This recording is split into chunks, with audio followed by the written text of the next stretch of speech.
बिहार भर के डीएम को कानून की पाठ पढ़ाने वाले के पाठक और उनके चहेते अधिकारी कन्हैया प्रसाद अब डीएम से ही गुहार लगा रहे हैं और कह रहे हैं कि डीएम साहब मदद कीजिए और बिहार भर के जो आंदोलन कर रहे हैं नियोजित शिक्षक उन पर कार्रवाई कीजिए और एफआईआर कीजिए। अब जरा सोचिए, डीएम साहब से ही मदद मांगनी पड़ रही है के पाठक को। जी हाँ, मैं हूं विपुल कुमार और आप देख रहे हैं सूर्य विहार डिजिटल न्यूज। वक्त की बात है, कभी डीएम को कानून की पाठ पढ़ा रहे थे के पाठक और कन्हैया प्रसाद। पटना डीएम डॉक्टर चंद्रशेखर पर लगातार हमला कर रहे थे, पत्रों के माध्यम से हमला कर रहे थे और कानून की पाठ पढ़ा रहे थे, जैसे डीएम को कानून और संविधान की जानकारी है ही नहीं। लेकिन पटना डीएम डॉक्टर चंद्रशेखर ने अपने स्टैंड पे कायम रहा और कह दिया कि पाठक जी, हम कानून संगत तरीके से ऑर्डर जारी किए हैं और हम अपने स्टैंड से पीछे नहीं हटेंगे। जिसके बाद के पाठक को वहाँ पे हार माननी पड़ी थी और बाद में शर्मा कर के पाठक को पूरे बिहार भर के डीएम को कड़ाके की सर्दी के बीच में स्कूल बंद करने का फरमान भी जारी करना पड़ा था।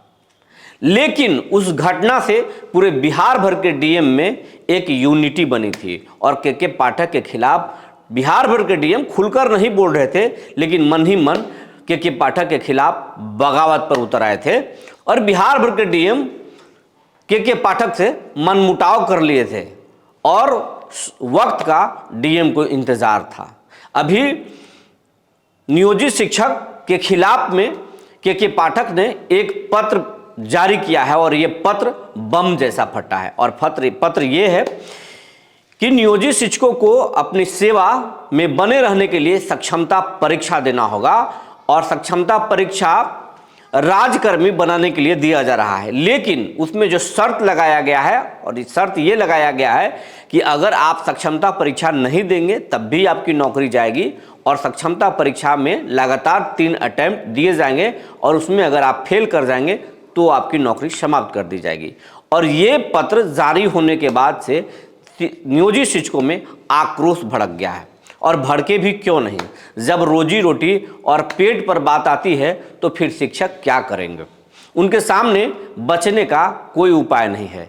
यही के पाठक हैं जिनके डर से नियोजित शिक्षक कुछ भी नहीं बोल रहे थे। जैसे वो फरमान जारी कर रहे थे उनकी बात को शिक्षक मान रहे थे। सुबह 9 बजे से स्कूल जा रहे थे, शाम 5 बजे आ रहे थे, किसी दिन गए हाजिर नहीं हो रहे थे और कुछ भी नहीं बोल रहे थे। लेकिन अब के पाठक के इस आदेश के बाद से शिक्षकों का गुस्सा चरम पर है और बिहार भर में नियोजित शिक्षक आंदोलन कर रहे हैं और कह रहे हैं कि अब पाठक से डर नहीं लगता है, उनके अधिकारियों से डर नहीं लगता है, चाहे जितना भी चिट्ठी जारी कर लें अब डरने वाले नहीं हैं। पाठक जी के चिट्ठी को नियोजित शिक्षकों ने जलाया है। अब मशाल जुलूस भी निकालने वाले हैं और 13 फरवरी को पटना के गांधी मैदान में लाखों नियोजित शिक्षक पहुंचकर विधानसभा घेराव करने वाले हैं और ये खतरे की घंटी है। सरकार की फजीहत होने वाली है, बवाल हो सकता है और इसको लेकर के पाठक काफी परेशान हैं। अब के पाठक के पास कोई दूसरा उपाय नहीं है शिक्षकों को रोकने के लिए, तो उन्होंने बिहार के सभी शिक्षकों को एक पत्र जारी कर एक तरह से गुहार लगाया है और कहा है कि जो भी नियोजित शिक्षक 13 फरवरी को पटना जाएंगे तो 13 फरवरी का स्कूल खुला है, उस दिन नहीं जा सकते हैं और अगर वो आंदोलन करने जाएंगे तो उन पर विधि सम्मत कार्रवाई करें। कुछ सुसंगत धाराओं की भी बात चिट्ठी में उन्होंने जिक्र किया है और कहा है कि इन धाराओं के तहत शिक्षक पर कार्रवाई की जाए। लेकिन जो जानकारी है, सूत्रों के अनुसार जो जानकारी है, 1-2 आईएएस अधिकारियों से बात हुई तो पता चला कि बिहार के कोई भी डीएम इस पर शिक्षकों के खिलाफ कार्रवाई करने वाले नहीं हैं, जब तक कि अगर सरकार के स्तर से डीएम को कोई गाइडलाइन जारी नहीं हो। अगर सरकार के स्तर से, मुख्य सचिव के स्तर से अगर इसमें कोई भी निर्देश नहीं दिया गया तो के पाठक और कन्हैया प्रसाद का ये जो चिट्ठी आया है उस पर बिहार भर के डीएम कोई कार्रवाई नहीं करने वाले हैं और विधानसभा की घेराव होकर रहेगी और पाठक की बदनामी होकर रहेगी।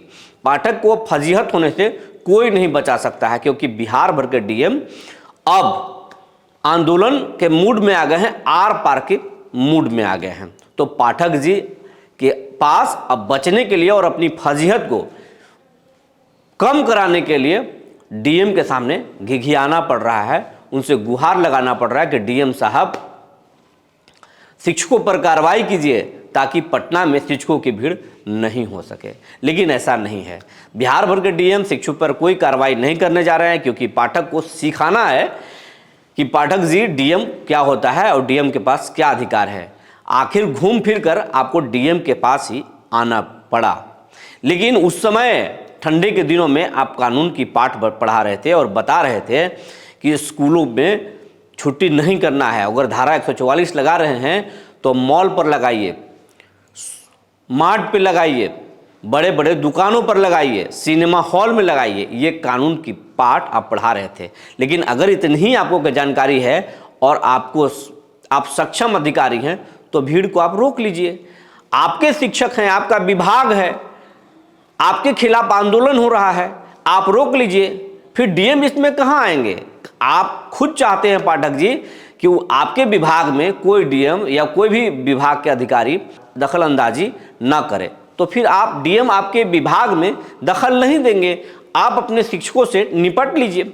लेकिन शिक्षक इस बार के पाठक के खिलाफ आर पार की लड़ाई के मूड में है और अब के पाठक को बचने का कोई रास्ता नहीं है।